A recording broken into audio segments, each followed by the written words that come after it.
Hi student, myself Priyanka Shorkat Dash from Gargi Memorial Institute of Technology, AC department. Today we will discuss some important topic which are related to semiconductor. Okay.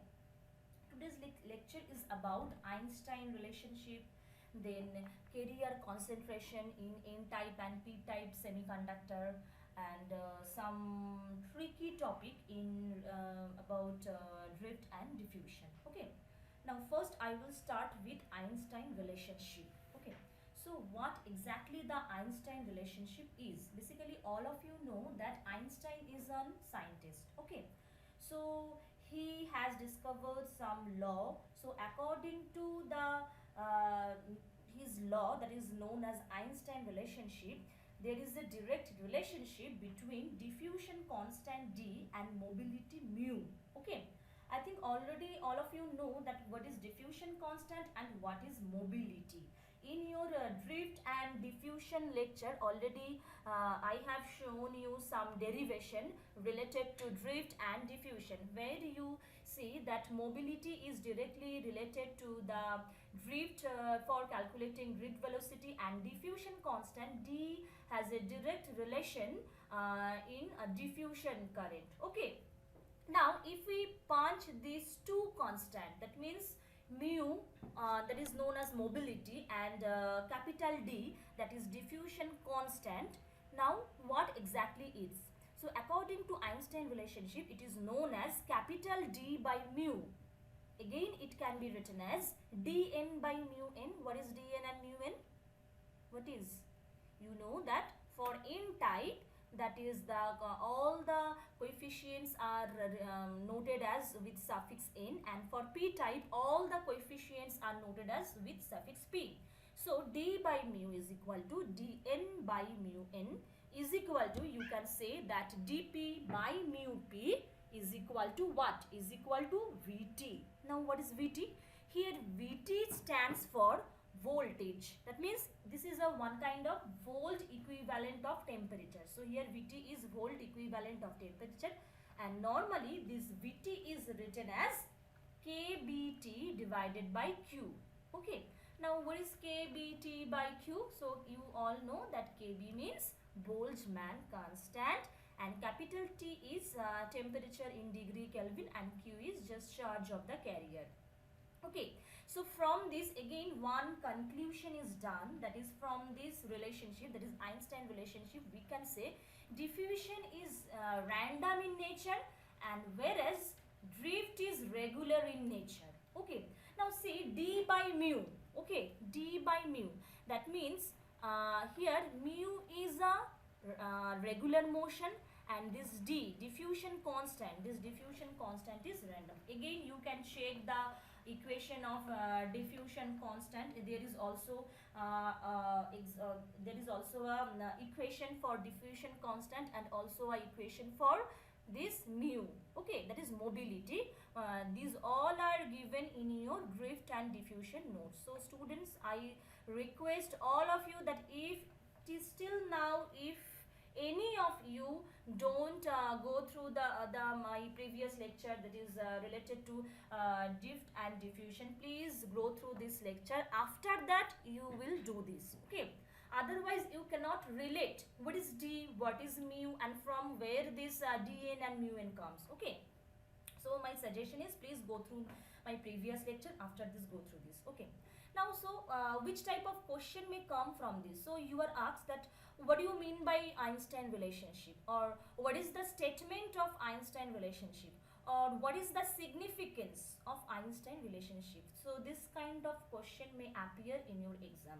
Okay, now from this expression, suppose here is one example to calculate the value of dn. Suppose for electrons in germanium crystal at 300 Kelvin, if mu n, that means mobility of the n type is 0.38 meter square per volt second, then what is the value of dA? That means diffusion constant for n time. So what the value is? So from this expression you can easily say that dn is equal to what? Dn is equal to Vt by Vt into mu n. So from this expression, see, look, So dn by mu n is equal to Vt.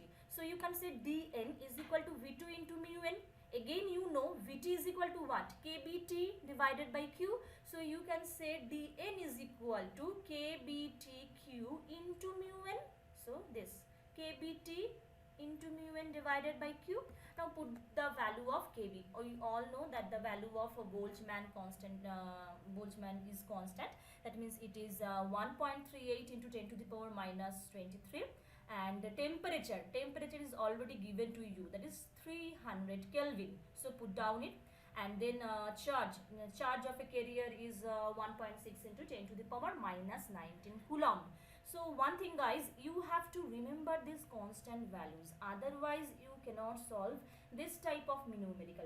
Suppose you have forgotten the value of kb and you have forgotten that what is the value of q. So in that case you cannot be able to solve this problem. So you have to think that what is the value of kb, what is the value of q. So just remember this constant value, because these are very very important variable, and to solve this type of numerical for this module, okay, you require I think you should know this, okay. And what is mu n? Mu n is given here, that is 0.38. Now put down the value, and if you calculate, so you will get dn is equal to this, and this is your answer, okay.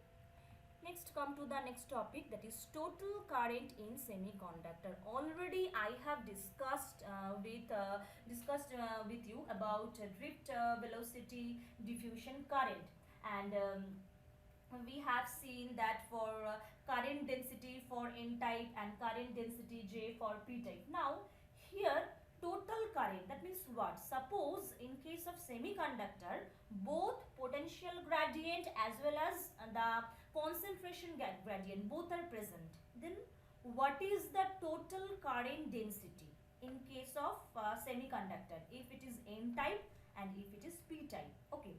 Now you have to understand what exactly the potential gradient and what is concentration gradient. Here potential gradient means what? Here potential, so potential means you have to apply some voltage. That means voltage means you have to apply some electric field. That means where that term, that is potential gradient, is present. That means you have to understand that this is all about drift velocity. That means if you apply a electric field through a sectional area of a semiconductor, automatically there will be a drift velocity. That means here we are talking about drift velocity. Similarly, another term, that is concentration gradient. So from which topic this concentration gradient word is related? Can you remember? Yes, diffusion.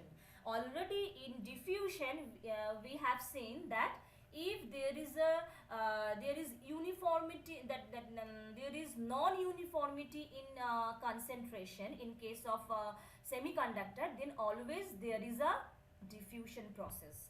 That means this concentration gradient means diffusion. That means here you have to consider drift current as well as diffusion current to calculate the total current density, isn't it? So the whole current density, so basically we denote whole current density as J, capital J suffix P, and the electron current density as capital J suffix N. Now if you are asked that what will be the total current, okay, that means either you have to calculate for electron or either you have to calculate for hole, okay.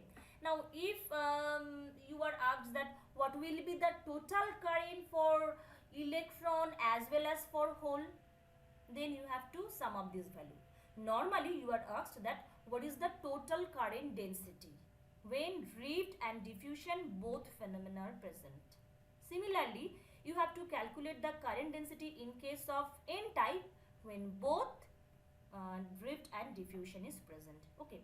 So your expression for whole current density will be is equal to drift current density plus your diffusion current density, and if you sum up this, so your expression will be like this. So P Q mu P E minus Q dP by dx. Again, I want to say you that please go through the previous lecture if you cannot understand that equation. Already I have told you. Okay, so Jp for drift and Jp for diffusion.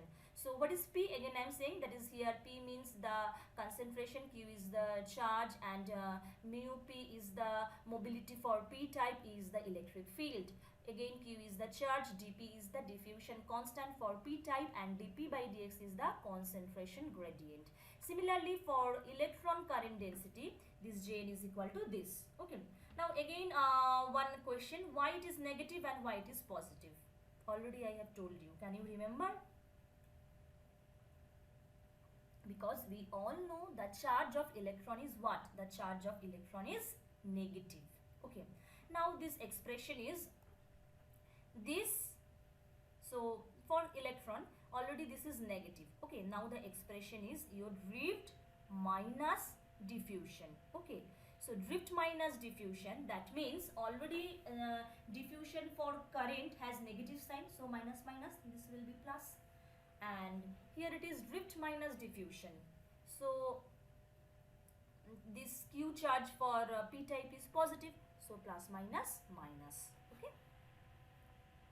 Next topic is charge densities in a semiconductor. Okay, we all know that for intrinsic semiconductor, Np is equal to Ni square,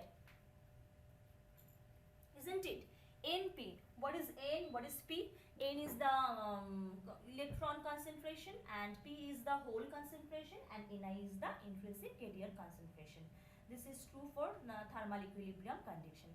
Now for n-type semiconductor,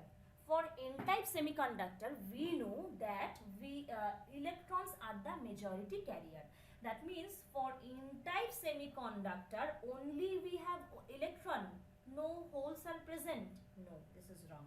For any semiconductor you have both a electron as well as hole. But what is the basic difference? The difference is some type of semiconductor we have more number of electron and less number of holes. This type of semiconductor basically known as n-type semiconductor, because here majority carriers are electron. Okay. Now another is what? Another is here holes are majority carrier. That means number of holes are greater than the number of electrons. That means holes are majority carrier. So this type of semiconductors are known as what? This is p-type semiconductor. Now in case of n-type semiconductor, we have seen that electrons are majority carrier. Also in case of n-type semiconductor, we have some immobile positive ion, immobile positive charges.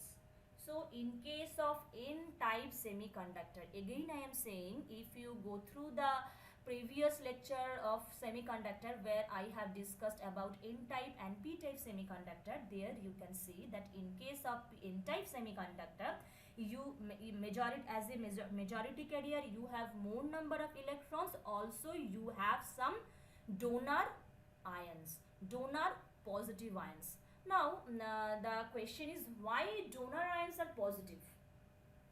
Why donor ions are positive? Suppose say first I have 100 electrons. Okay, if I donate you 5 electron, that means the charge of electron is negative. That means at first I was minus 100 charged. Okay, now if I donate you 5 electron, that means now I have minus 95 electron, isn't it? Now if you compare minus 95 and minus 100, which one is greater? Obviously minus 95 is greater. That means we can say that when we donate electron, that means I become positively charged. Okay, so when electrons are donated, free electrons are donated, that means it becomes positively charged. That's why in case of n-type semiconductor, we have more number of electrons as well as some positively charged ions. Which ion? Donor ions. Why donor ions are positive? Because donor means who can donate. If someone can donate negative charge, that means from -100, then suppose someone can donate -5 charge, that means it will be positively charged, because previously it has -100, now it has -95. So if we compare -95 and -100, obviously -95 is positive. In this response we can say that donor means positively charged ion. Okay, obviously electrons can donate. Okay, that means electrons can move here and there, and the vacant position of electrons are filled out with the help of holes. Okay, similarly, if it is a p-type semiconductor, p-type means majority carriers, holes. P-type is also known as what? P-type is also known as acceptor ion, and acceptors ions are negatively charged ion. Okay, so why p-type is acceptor? Because p-type accept the electron. So if suppose at first I have 0 electron, now if I have -2 electron, why -2? Because charge of the electron is negative. Now I have -2 electrons. So if we compare 0 and -2, which one is greater? Obviously 0 is greater. That means first I was at 0, after sometimes I am negatively. So I can say that I am a negatively charged ion. So in that case you can say that p-type is acceptor, and acceptor means negatively charged ion. Okay, so let Nd is the concentration of donor atoms. Capital Nd, this is noted as Nd is the concentration of donor atom. As the donor atoms are ionized at room temperature, there will be Nd immobile positive charges. Okay, now total positive charge for n-type semiconductor, what it is?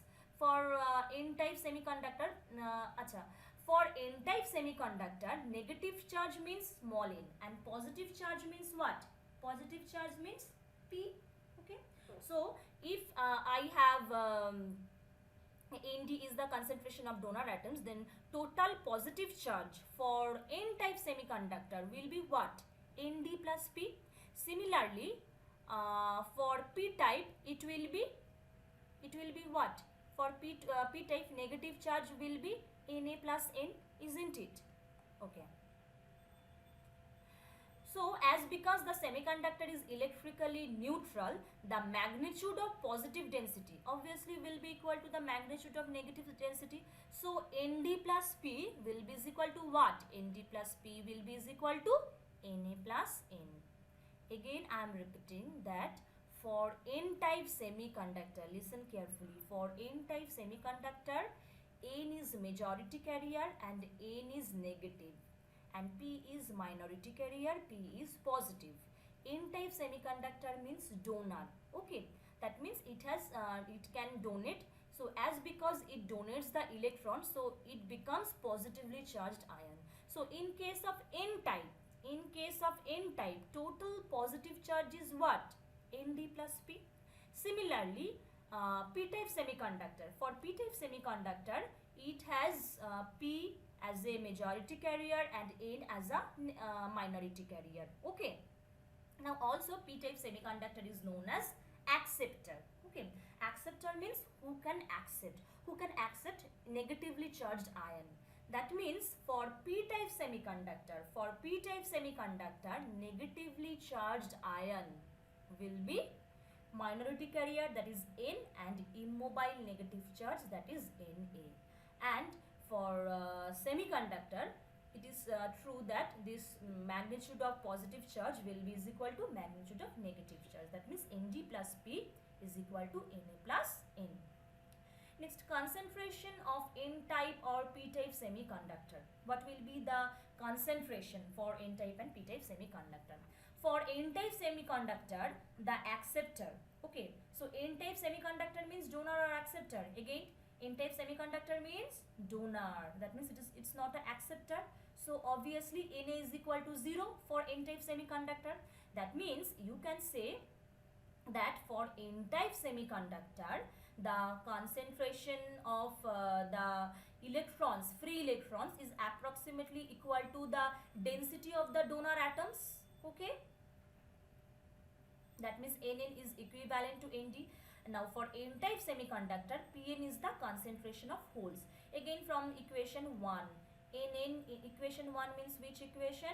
This equation, Np is equal to Ni square. Now we are considering the n-type semiconductor. So for n-type semiconductor, your notation will be n-type for n-type N and for n-type P. And the multiplication of these two is Ni square. Now what is the value of Pn?